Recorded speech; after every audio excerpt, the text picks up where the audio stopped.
Good evening, students. I trust you are all doing well. Okay, and taking precautions seriously. All right. So we want to continue with the calculus. Now we want to look at the second aspect of calculus.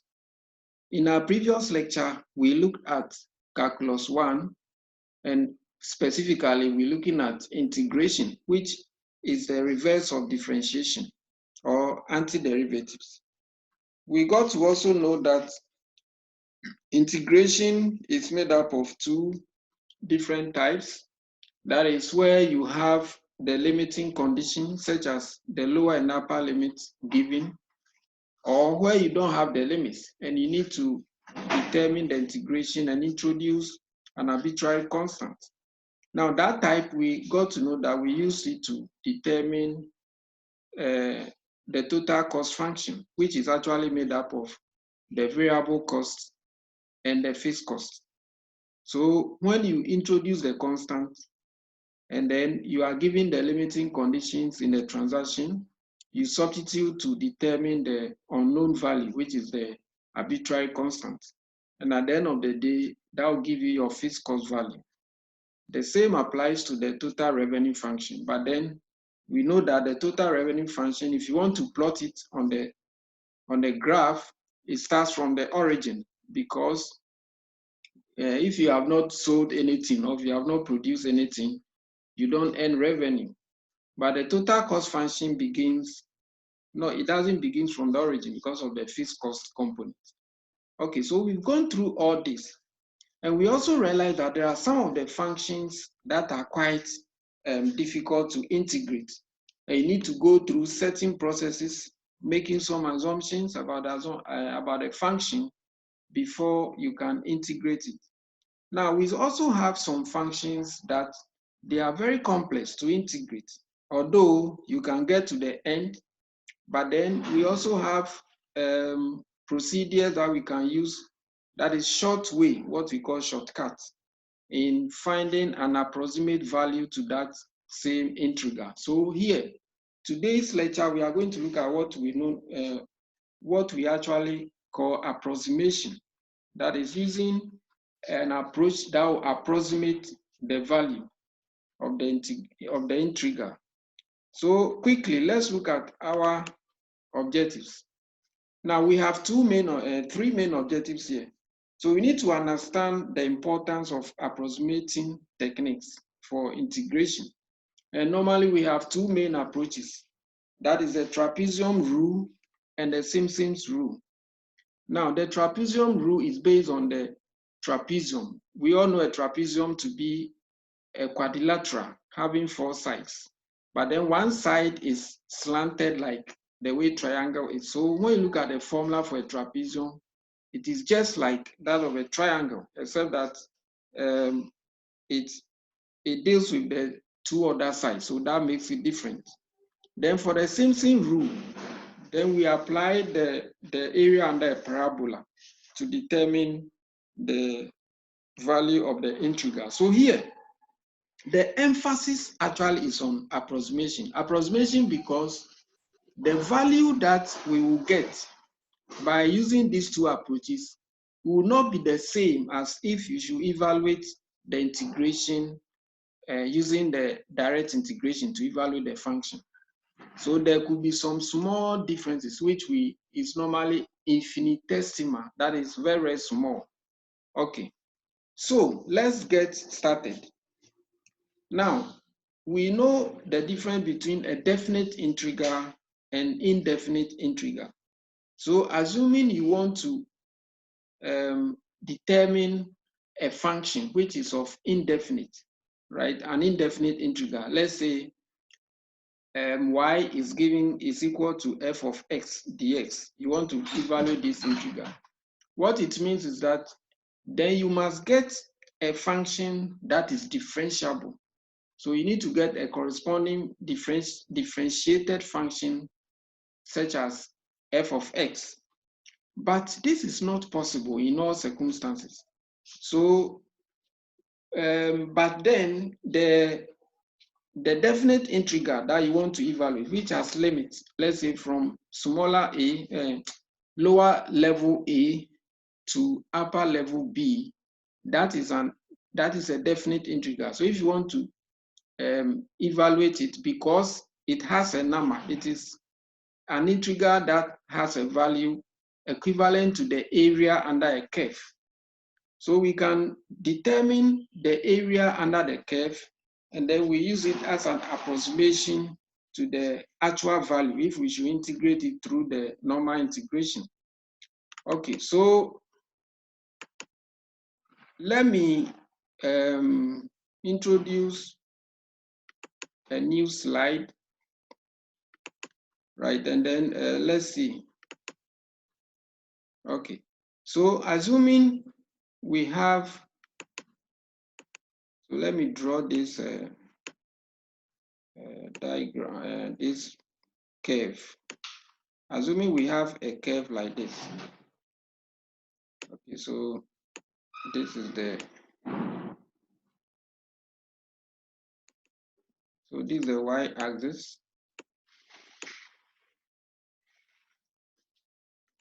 So this is the y-axis, and this is the x-axis, right? Okay. So assuming we have a curve like this, so it's a function. So this function is y, it's given by y is equal to f of x, right? F of x. So f of x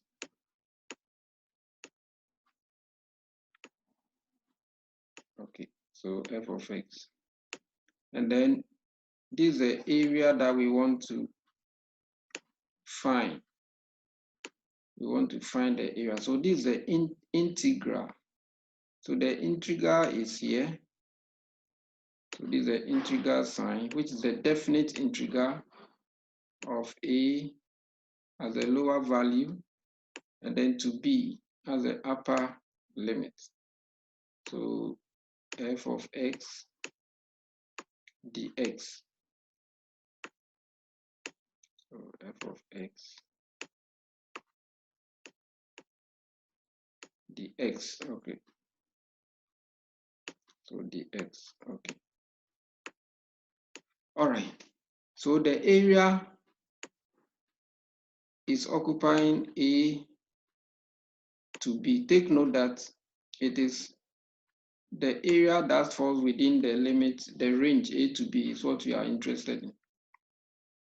So if you want to find the area under this curve, then we can use any of the two approaches, right? We can use the trapezium rule or the Simpson's method. Now, the idea here is that when we divide this shaded portion into a number of strips, so assuming I'm dividing this into a number of strips, for example, so I have 1, 2, 3, and then let's say 4. I've divided into 5 equal parts, you see, but then I have drew 4 lines. So what it means is that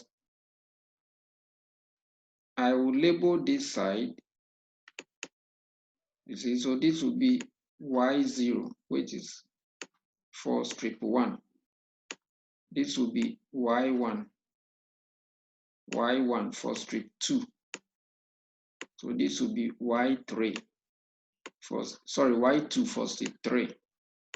So y4, sorry, y3 for strip 4. And then y4 for strip 5. Okay. So it's starting from 0 up to 4. Okay. So we say that the area of a trapezium is giving us a, let's say the area A is given by half, let me erase this. So it's given by half. Okay, so it's given by half half h, and then y1 or y0 plus y1 like that, right? Plus, assuming we are looking for the area under this curve, so y0 is for strip 1, y1 is for strip 2, you see y2 is for strip 3, and then up to the last one, which is what, strip 5, so y5, sorry, strip 4, which will be y5. Okay, but when we pick individual strips, you see, when we pick individual strips, then each of them will be half h y1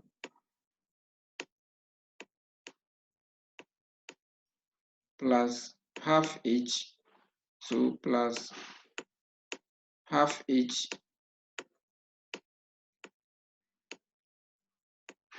y2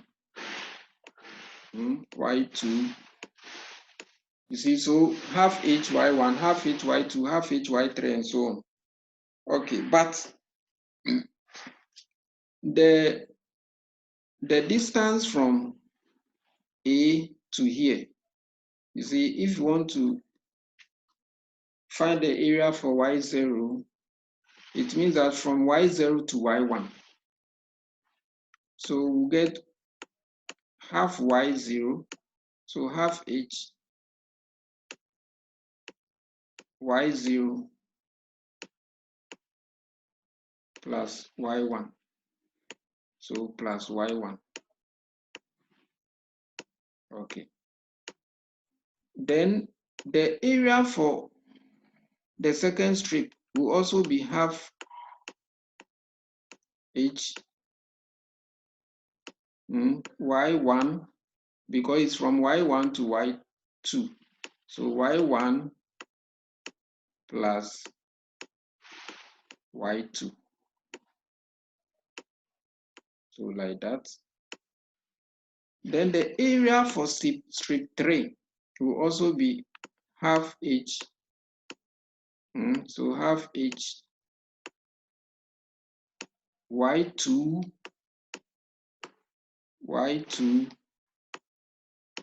plus y3, and it goes in that manner. Now, what did you notice? You can see that it's only y0, and in fact, when we get to the last one, let me add the last one. As we want to find the area for the last strip, the last strip will only be y4. So y0, y1, y2, y3, y4, okay, y5. So with y5, it will stand alone, and then y0. So only y0 and y5 will stand alone. But we see y1 in the first formula, and we also see y1 in the second formula. We see y2 in the second formula, and we see y3 in the third formula. So we'll see y3 in the third formula and y3 also in the fourth formula, and it continues like that. So this gives us the general formula like this. The area under the curve, if you are using the trapezium rule, to be A is equal to half h, half h. Then we have the first strip, which that one, it appears in only the first strip. It doesn't appear in any of the other strips, sorry. Then we can also bring the last one. For example, if it ends at y5, then it also has only one appearance, so y5. Now, aside that, all those in between are going to be multiplied by 2. So we can bring the 2 out. And then we have y1 plus y2 plus y3 z plus y4 if it ends at y5, because these values appear in, they appear twice. So we then close in the square bracket like that. So this is the formula to determine the area under the curve if you are using the trapezium rule. So let's go back to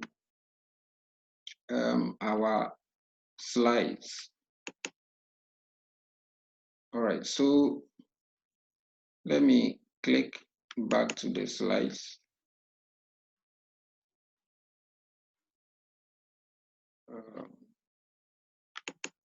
Okay, so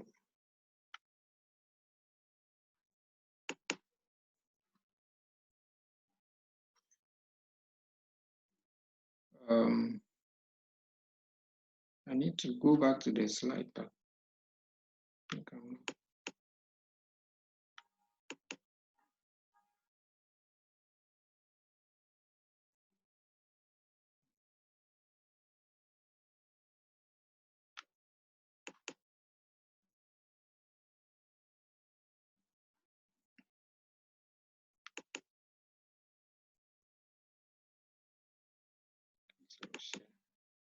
okay, so we are now back to our slide. Okay, so we'll continue.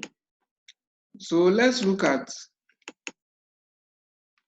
what we have on the slide. Now, this is just an example of a function that is difficult to integrate that has been given.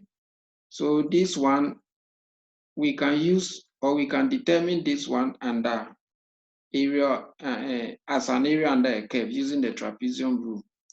So it says that sometimes it is difficult to integrate a function using the technique we have learned so far. So this one, we are talking about what we have learned previously. Now, for example, it will take a considerable effort to find this function. So you can see that this function has the lower and upper limit. So this is a definite integral. So here we try to evaluate it. Now, this is a graph. If you want to plot this function, this is how it will behave. So from x is equal to 0 to x is equal to 2. Okay. So this is just an example. It doesn't give you the concept. All right. So the area under the curve between this interval is equivalent to the integral, you see. So if we find the area, because the area under that curve, which has been plotted in the previous slide, like this. So this is the area under this curve. It will be the equivalent, but then it is an approximation. It is not the exact value that we'll get. So therefore, it is too difficult to integrate this. We are not saying that this cannot be integrated. We can do it, but then it is quite complex and it is time consuming. That is why a way to do it is available, which is the trapezium rule and the Simpson rule. So we could take a shortcut by rather finding the area under the curve, as I've illustrated in the slide. Now, the problem we face, normally, you see that all the shapes that we have, for example, a quadrilateral, it has a four-sided figure and it has its formula. For example, a square is known as multiplying the side by side. A rectangle, you multiply the length by breadth. A triangle, which is also a three-side, is the area is given as what? Half times the base times the height and so on. But normally this one, we could also have various shapes under the curve when we divide the area into a number of strips. So each strip will exhibit a certain object, plane geometry, but then we'll not get it exact as we have it in the original geometries, right? So he's saying that the problem we face using this approach is that the shape under the curve might not be a nice one, you see, with an already established formula. So for example, if we can also get, let's say, something like a right angle triangle, which is the same as what we have, and it has a formula. That is what we are saying. So because of this, in an attempt to still find the area, some scholars propose dividing the area into sub-areas with some triangle, some rectangle, etc. You see? Okay. So let's look at the trapezium formulas I've explained.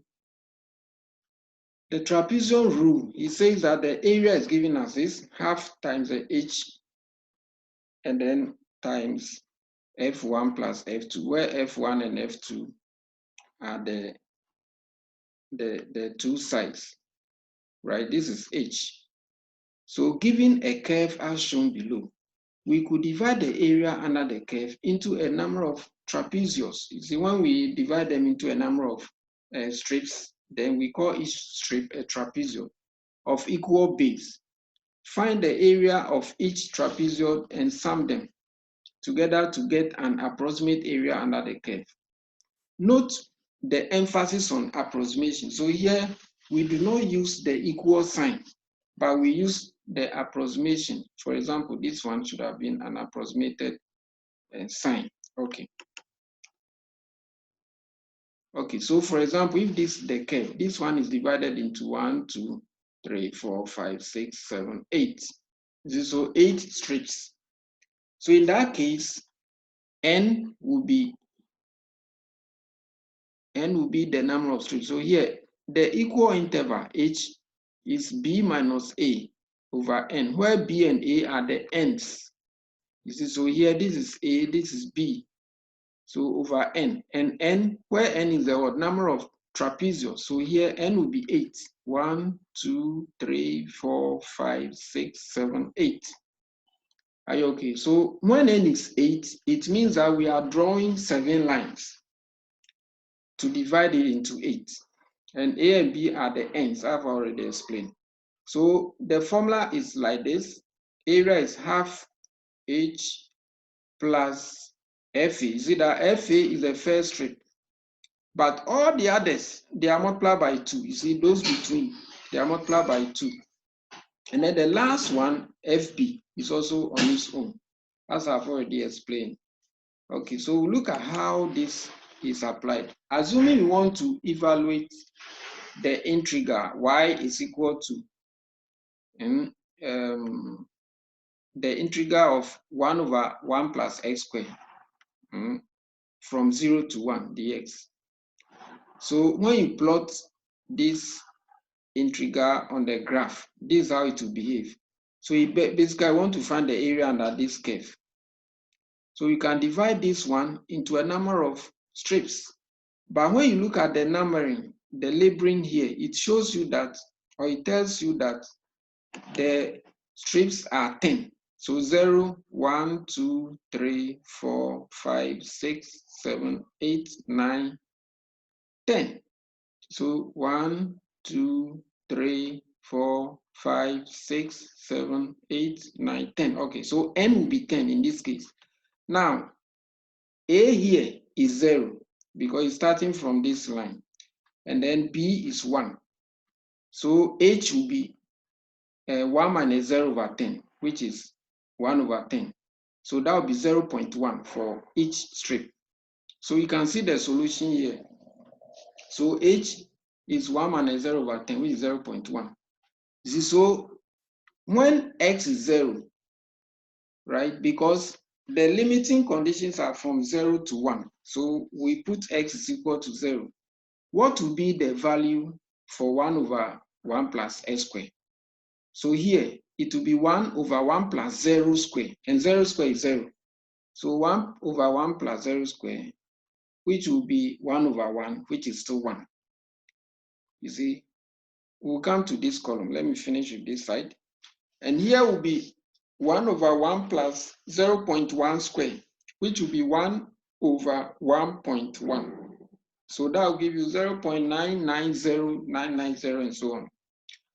Here will be 1 over 1 plus 0.2 squared. You see, sorry, this one, it is 0.1 squared, so it will be 0.01 plus 1. So it will be 1 over 1.01. And this one will be 0.2 squared will be 0.4. So it will be 1 over 1.4. And so on. So you compute using substituting for x is equal to any of these, and then you find this value. Now here, we only multiply this by the 2, because in the formula, the middle ones are all multiplied by 2. You can see that the first strip is a 0 when x is 0. So that one we didn't multiply by 2. And then the last strip is also 0.5. So we don't also multiply by 2. But you can see that all the others, we multiply them by 2. Yeah, according to the formula. So when you are done, you substitute this, all this will give us 15.68 when we sum up the third column. So that is the sum, 15.68. So we just substitute into the formula, and h is 0.1 over 2. Multiply by that, we get 0.784. Now this 0.784 is the approximated area, right? If we should find the area under the integral using the normal integral to find integration, to find the area or the value, it will differ from this, but not significantly, right? That will be very small, either above or below. Okay. So that is the trapezium rule. Let's look at the Simpson's rule. Hey, why the thing is not? Okay, so the Simpson rule. Now they say you should find the trapezoid rule using this. Okay, so let me go back to the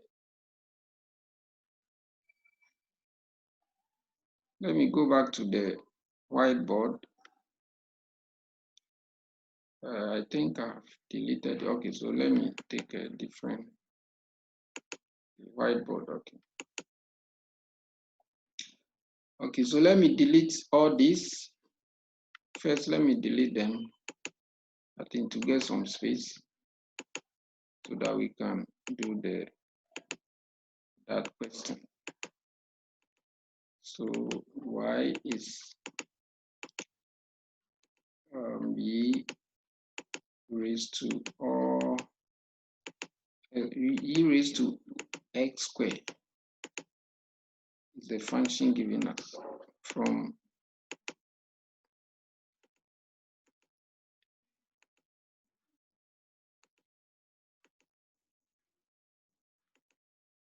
okay. So I'm deleting. The software is such that you can't, I don't know whether you can generate a new whiteboard, because I was trying to do that, it wasn't working. So I think you have to delete them, right? Just as we have been using our board. I think that is how it has been designed. I'll finish very soon. Just have patience. Let's see how we should do that one. And we continue the Simpson's rule.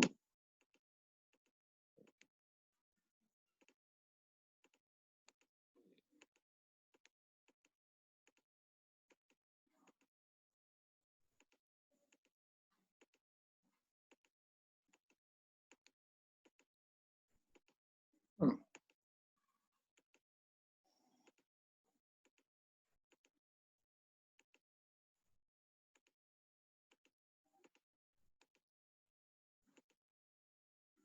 Okay,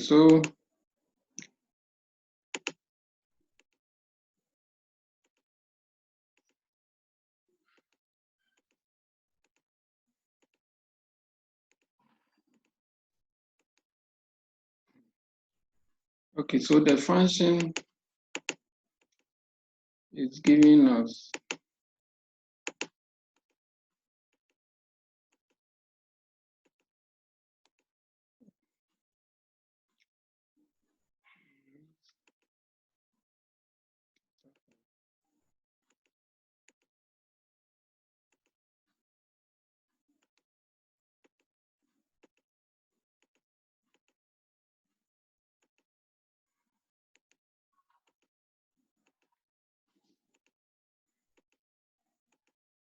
Oh, okay, so let me, okay, so the function is y is equal to the integral of, I think the limiting condition, is it from 0? Let's see, from 0 to 2, okay. So 0 to 2. So 0 to 2, and then the function e all raised to x, and then all squared. Now, normally, questions must specify the number of ordinates, that is the number of strips that you have to construct for the question. But this one, it was silent on the number of strips that we have to divide the area into. So I'll just assume that we divide it into 10 strips. Some will say 8, some will say 12, some will say 6 and others. But since we are not given, we'll then divide it into 10, just as we did it in the first example. So if you are dividing this area, of course, you can plot this on the curve for given values of x, right? So assuming we want to, why is the thing not okay?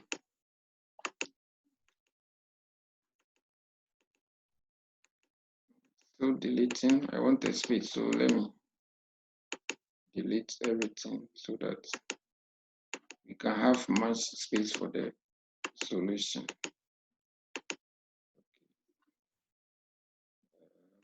Okay, let me still delete.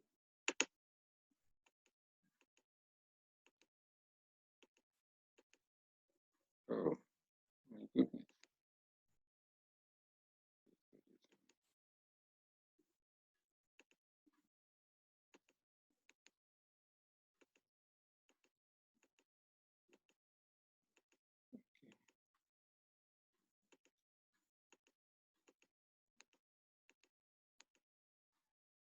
All right, so we're given this. We can prepare a table, right? We can just prepare a table. But first of all, let us determine h. We know that h, because h will give us the number of strips. The limiting is from 0 to 2. So here a is 0 and b is 2. So 2 minus 0. Don't worry about my 0. Assuming if we want to divide the strips into 10, then n will be 10 strips, so 10. Right, so we're going to have 0.2 for each strip. 0.2, okay. So we can tabulate this. So let me draw a line. So that will be for x, and then this will be for ex up to 10. Let me add the third one. We don't know whether. Okay, so this is 1, 2, 3, the third strip, the fourth strip, 5, 6, 7, 8,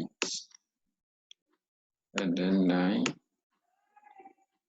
Sorry, 9, and then 10. Okay, so you have 10 equal. So this one is, this is x, which is numbering from 0, because 0 is the lower limit, so 0. Then 0.2, so 0.2, in fact, I don't know. Then 0.4, so 0.4. So 0.6. So 0.6. And it will continue up to, this will be 2.0. So 2.0.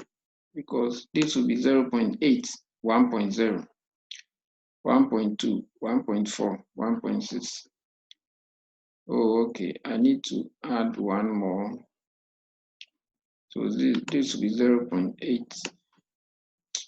No, 1.8. Sorry. So this will be 1.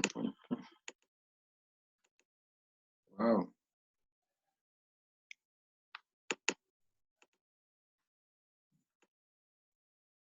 So yeah. So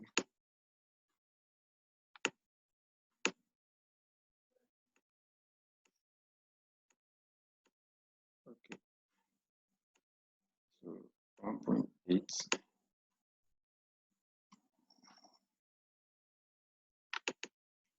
Okay. So 2.0 will be here. 0.0. So 1, 2, 3, 4, 5, 6, 7, 8, 9, 10. 0, 2, 4, 6, 8, 10, 1.2, 1.4, 1.6, 1.8, 2.0. Okay, so this will be e raised to x squared. Okay, so when x is 0, we have e raised to 0 squared. And e 0 squared is 1. So, sorry, it's 0. So e raised to 0 is 1. So here will be 1. Then this will be e raised to 0.4, right? 0.4. So e raised to 0.4 will also give you, I didn't have my calculator.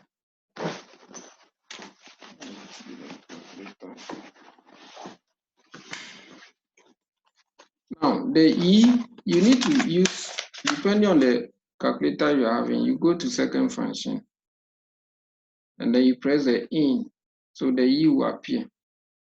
So 0.4 will give you 1.4918. So here will be 1.4918. Okay. So we'll just compute the values for e raised to x squared all throughout, right, up to the 2.0. Okay, so when you are done, you sum up. You see, so you sum up, and a will be equal to the half h. So half multiplied by h, and then the individual strips, but then y0 plus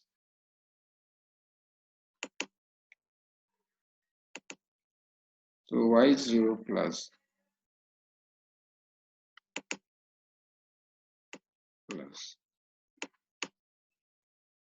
2 y1 up to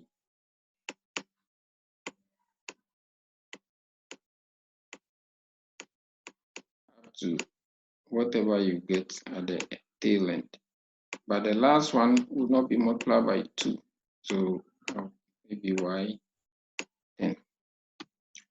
So you substitute the values, and then you compute for a, right? So this is very simple. Okay. So let's go back to the slide.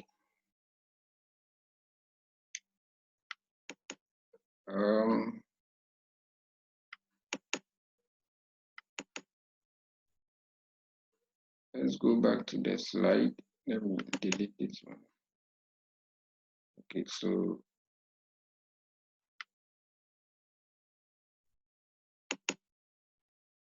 slide. So you can do this, follow the same procedure. Now, Simpson rule is also simple. We have the whole area given as h/3 because it's under a curve called a parabola instead of a trapezoid, right? So h/3 into bracket, the strips. So these are the strips. So here we have, because when you divide a parabola into a number of equal parts, and here the equal parts must be even number. It shouldn't be an odd number. So you have the first one, which is not multiplied by any number. But the second one will be multiplied by 4. The third one by 2. The fourth one by 4. The fifth one by 2, and so on. So it is 4, 2, 4, 2, 4, 2, depending on the number of strips you have. So at the end of the day, we have the formula as h/3 multiplied by all this. So as an example here, it's saying that we want to use it to estimate the area under a curve in corresponding to revenue. So use the Simpson rule to approximate the total revenue received from the production of 80 units of a product if the values of the marginal revenue function, the R, the Q, are as follows. Now you know that the total cost, if you differentiate it, you get the marginal cost. Okay, this is about revenue. So total revenue is TR. If you differentiate the TR with respect to the quantity can be Q, it can be X, it can be any variable. You get the marginal revenue, which is the DR dt. You see, so you have the quantities given from 0 to 80. So 0 is the lower limit and 80 is the upper limit. So you need to evaluate between 0 and 80. Now, when you have to find the marginal revenue, which is DR dq, under each of these values, that is what we have there. Okay, so using the Simpson rule, the H is the same. What it means is that there are 8 strips. You see, so 1, 2, 3, 4, 5, 6, 7, 8, 9. Okay. There are 9 strips, but because we divided it by 8, you see, so we drew 8 lines. This one should be very careful about it. Now, the N is actually not the number of strips, but the number of lines that you draw to divide the strips. You see, so here the strips are 9. 1, 2, 3, 4, 5, 6, 7, 8, 9. But if you are dividing the 9, then you are drawing 8 divisions. So N will be 8. And that was the example that we did there. Y is equal to E all raised to X squared. You see, the strips were 11, but we drew 10 lines. That's why N was 10 in that example. But when you check the strips, it is 11 from 0 up to 2. Intervals of 0.2, it will be 11 strips. Okay, so N will be 8 in this instance. And then we want to just calculate for example, when you look at the values, you look at the formula, sorry, you see that we have 4, 2, 4, 2, and so on. So when you substitute this into this formula, then for the 10, it will be multiplied by 1. So it is 1 times 10. For the 9, it is multiplied by 4, as in the formula. So 9 by 4, 36. For the 8.5, it will multiply by 2, as in the formula, so 17. You see, for the another 8, it will multiply by 4, so you get 32. Another 8.5 will multiply by 2, so 17. So it is 4, 2, 4, 2. Take note that you have to start from 4, not 2. So it starts from 4, followed by 2, 4, followed by 2, 4, followed by 2. But the last one, it is multiplied by 1. So just as we have it in the trapezoid formula, it's the same approach, right? The first and the last, they only multiply by 1. So when we sum up all this, right, we get 189. So your H is 10 and your N, sorry, the 3 is a constant, so 10 over 3 times 189 and you get 630. You see, so that is how it is used and it's very simple. Okay. Now, they say you should use the Simpson rule to evaluate these same functions. So you can try it, and then if you are getting it wrong, you will know. Okay, so let's look at how we also integrate or use the function of concept of integration to determine producer and consumer surpluses. Now, looking at the graph, the revenue function slopes upwards from left to right. So that is a supply. So from P2 upwards is the supply curve. From P1 downwards is the demand curve. So in between, through the horizontal line, in between where they intersect, we have the consumer surplus and then we have the producer surplus. So normally we determine the equilibrium, which is QO. You can see that if Q is equilibrium, then between the horizontal line and the supply curve, we have the surplus there, that is producer. So for any DQ quantity below Q0, you see, below the price, which is, this is a price line, P0, which is the equilibrium, and this is a Q0, which is also the equilibrium quantity, and this is equilibrium price. There is a consumer surplus of P1 minus P0. So you can see that when you subtract P0 from P1, it gives you this shaded portion. That's the consumer surplus. All multiplied by DQ. The same applies to the supplier surplus, also multiplied by DQ. So the total consumer and producer surpluses are giving us the integral of, you see, from 0, which is the lower limit, to Q0. So to the Q0 is actually the equilibrium quantity. Are you okay? And then you substitute the function. The same applies to the supplier surplus. So let's look at how it is used. Okay. So here, they are saying that the demand function for a product is P, right, is equal to 100 minus 0.5 Q. Now, where P is the price per unit and quantity is Q. Now, the supply function is P 10 plus 0.1 Q. Determine the consumer and producer surplus under the market equilibrium. So you should know that first you must determine the equilibrium quantity and the equilibrium price. So if you want to determine the equilibrium quantity and equilibrium price, you must equate the two equations and then you solve. So you can see that when we equate the demand function to the supply function, so 100 minus 0.05 Q is equal to 10 plus 0.1 Q.